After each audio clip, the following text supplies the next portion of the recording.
Bonjour à tous, j'espère que vous allez bien. Aujourd'hui, on se retrouve pour une petite série de vidéos où je vais rembobiner la cassette au moins 5 ans en arrière et me mettre dans la peau d'un débutant pour vous guider dans vos débuts en impression 3D. Allez, c'est parti!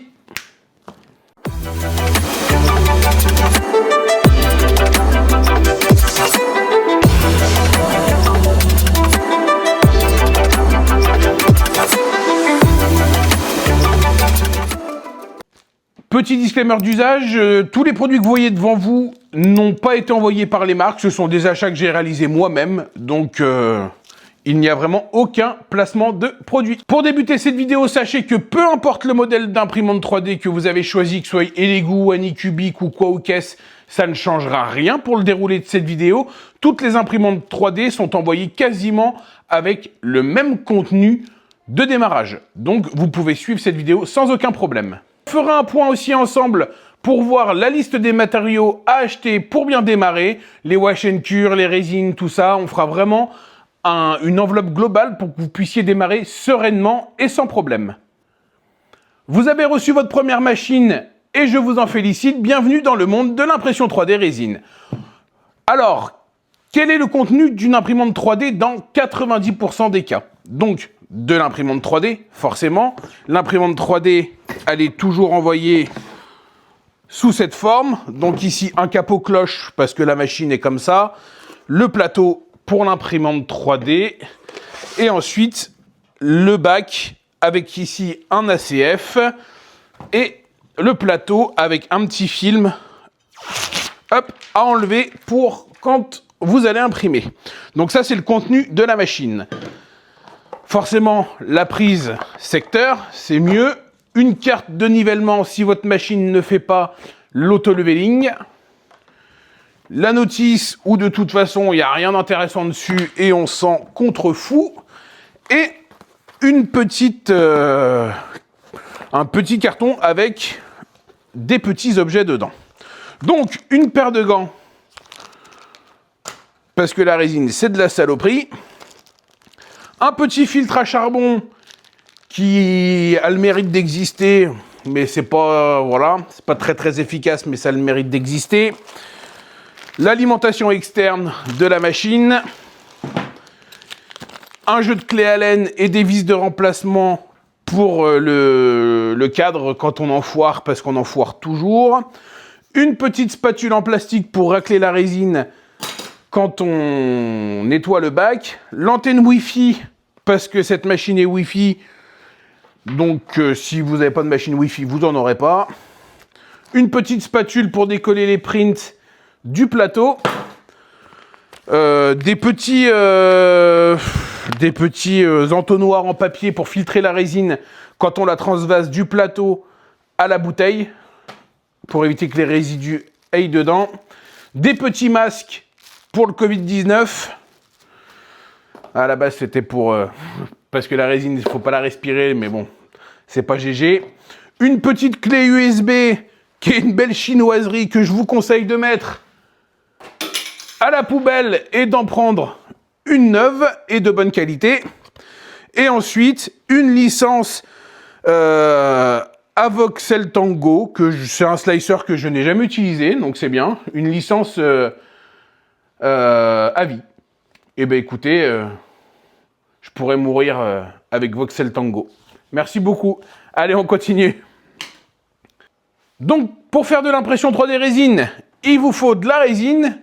Et sachez qu'il existe plus de fabricants de résine que de fabricants de machines. Donc, de choisir la résine, ce n'est pas forcément chose facile. Pour cette série de vidéos, moi j'ai choisi de partir sur une Sunlook 14K standard. C'est une résine que je ne connais pas, donc ça me permet vraiment de me mettre dans l'inconnu.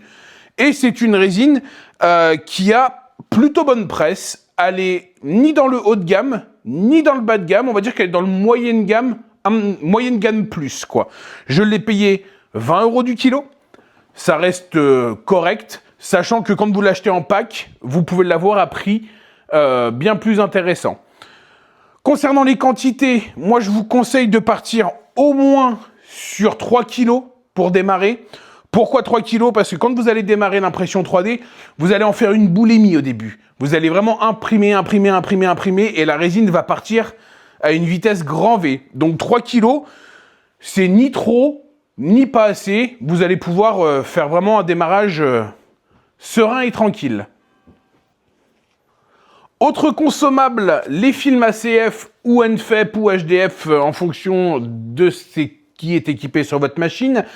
Prenez-en au moins un lot quand vous démarrez l'impression 3D. Parce que vous allez forcément faire des erreurs, vous allez forcément en percer ou les abîmer dès le départ. Donc achetez-en un lot, ça vous évite de rester sans film et de se dire bah moi je peux plus imprimer.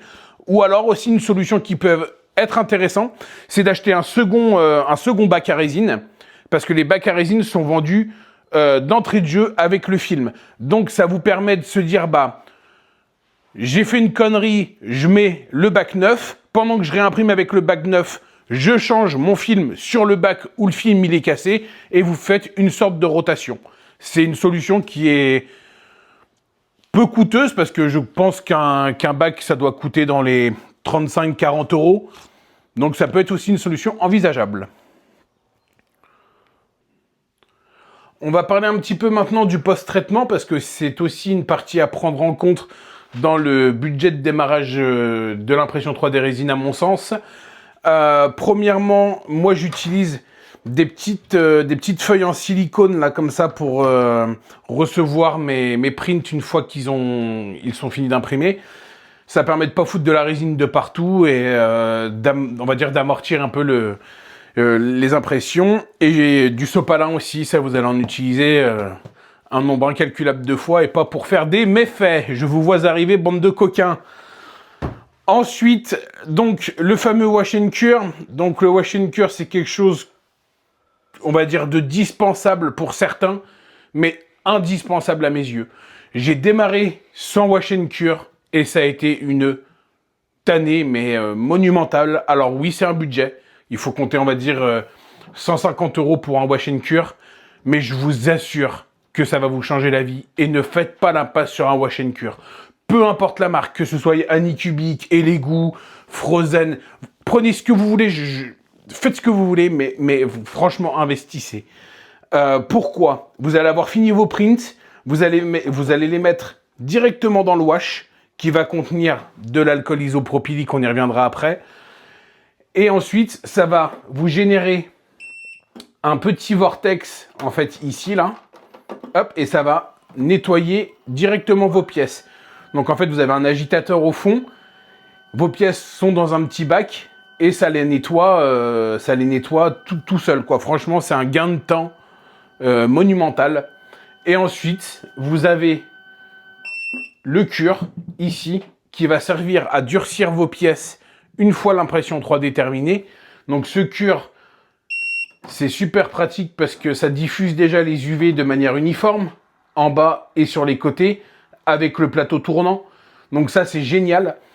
Et bien souvent, certains font l'impasse en disant « Ah, je vais utiliser une lampe à ongles de mesdames là qui font leur manucure. » Mais vous allez vous retrouver emmerdé parce que les lampes à ongles, madame, elles ont pas des ongles qui font 45 cm de haut, quoi. Hein. Donc, à moins que vos femmes impriment des ongles en 3D, mais j'y crois pas trop. Mais au moins ici, vous avez de la place, c'est volumineux, c'est étudié pour. C'est super important. Et chose aussi qui n'est pas négligeable avec certains wash and cure, c'est cette petite lampe UV là, qui va venir servir à faire de la précision dans le post-traitement. Quand vous allez avoir des impacts de support ou des pièces à regarnir, vous remettez un petit peu de résine sur votre pièce et cette lampe UV là, ça va venir faire durcir directement votre résine pour faire du travail de précision. Ça peut paraître con, au début je trouvais ça complètement débile, mais maintenant je m'en sers très fréquemment. Donc ça c'est le point post-traitement et à ça il faudra aussi inclure dans votre kit de démarrage un détergent. Donc, si vous utilisez une résine standard, il faudrait utiliser soit de l'alcool isopropylique, ou IPA, c'est le même nom, hein, mais c'est pour les gens qui démarrent vraiment, soit de l'alcool ménager à 95, évitez la saveur citron, une fois j'en ai pris, j'ai pris un alcool 95 citron, c'était dégueulasse. C'était pour l'anecdote. Ou alors du bioéthanol que vous trouvez dans les magasins Action. Généralement, c'est pas très très cher. Je suis pas forcément convaincu du résultat. Moi, j'utilise de l'alcool isopropylique, mais pensez que c'est aussi un coût. L'alcool IPA, ça a quand même un coût. Je saurais pas vous dire à combien je l'achète, mais c'est quand même coûteux, sachant qu'il en faut au minimum 7 litres ici pour ce wash and cure là. Donc ça à prendre en compte. Si vous utilisez des résines lavables à l'eau, chose que je dirais pas que je déconseille, mais je suis pas du tout friand de ça, par pitié, n'allez pas laver vos pièces sous votre évier et ça vaut tout à l'égout, quoi. Faites ça correctement, ne vous dites pas je vais utiliser une résine water washable et ça va être plus pratique. Non, c'est les résidus de résine water washable, quoi, les issues de résine water washable doivent aller en déchetterie comme l'alcool isopropylique. Ne foutez pas ça à l'évier ou dans votre jardin. Voilà. C'était le petit point d'avertissement. Donc voilà, en conclusion, n'oubliez pas que quand vous démarrez dans l'impression 3D résine, d'acheter une imprimante, c'est bien, mais il faut bien penser aux à côté. Donc la résine, on compte bien 20 € du kilo. Ensuite, les films ACF ou NFEP, faut compter à peu près, on va dire, entre 40 et 70 € le lot de film. Ça va dépendre si c'est de l'ACF ou du NFEP. Les gants, l'IPA, la station de lavage. Prévoyez quand même un bon billet, on va dire au moins de 200-250 € supplémentaires pour vraiment, je prends large, mais pour vraiment bien démarrer. Si on prend 150 le wash and cure, 60 de résine, on est à 210. 210 plus on va dire 40, ça fait 250. Plus les petits à côté, on doit être à, entre 250 et 300 €. Prévoyez votre coût, anticipez.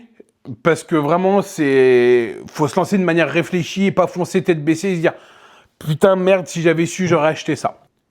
J'espère que cette vidéo vous aura plu. Donc, c'est la numéro 1 d'une série de plusieurs vidéos. La prochaine sera destinée à la mise en route de la machine, les premiers essais, les premiers tests pour calibrer sa résine.